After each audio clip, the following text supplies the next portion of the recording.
Howdy y'all, I'm Listener Games and thanks for stopping by. Today I wanted to kind of look back at my GMTK Game Jam submission and just kind of go over like what I've learned and what I liked about it and what I didn't like about it and what I want to improve on in the future.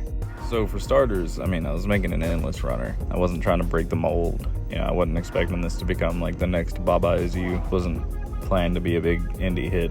This was a fun game made for a fun game jam. That being said, I am proud of it. I was glad to be able to actually make a game in the time frame, get it uploaded, and have everything actually work. I learned a lot about random generation, obviously. But aside from that, using instance variables, I don't know that I've really used them outside of like ammo maybe. It was pretty cool. I put an instance variable on pretty much everything in the game. And with that, I was able to dictate like the swing of the bat, like the speed of it, the speed of bullets, how long they stayed on screen, the speed of enemies, what their health was. I also am far more comfortable with the sine wave. It's a pretty useful tool, and I'm glad to have been able to learn it a little better. Some things I didn't like very much, or like wish I would have sunk more time into.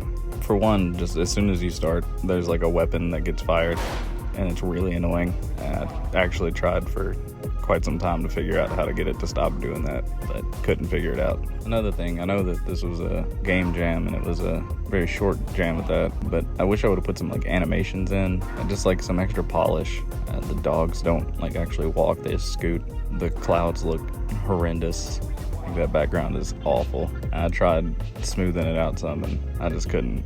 It is a very weak spot in this. This was my first time implementing melee weapons, and they're kind of neat, but they're very ineffective. Like, you'll almost always get hurt before ever inflicting any kind of damage on someone with one. So I need to figure that out better for future games and whatnot.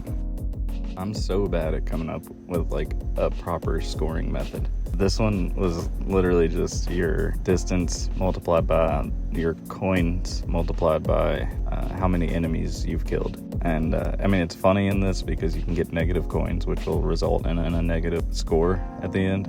But I've never had like a very well thought out point system, and that's something I definitely need to improve on. In all actuality, points are kind of outdated, but I feel like it would be good to like come up with like some form of metric that made sense so I could use it for like experience points or like a leveling up system or anything of that nature. And other than that, just the code. Like, I could get better at like coding, if you can call it that, in Construct. It's real messy, and I know it's a jam, but it is total.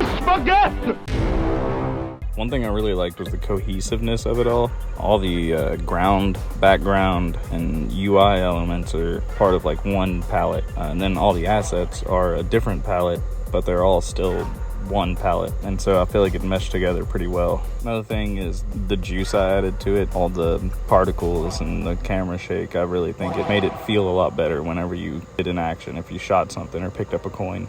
The randomness can at times get kind of annoying and in the way, and I know that I only used it because of the jam, but there's a lot of really cool moments that happen because of the randomness. Like right there in the beginning, where I shoot a rifle and the bullet is following this path, and I shoot the shotgun, and the shotgun bullet gets destroyed right before it gets to the enemy, and the rifle bullet narrowly misses the enemy.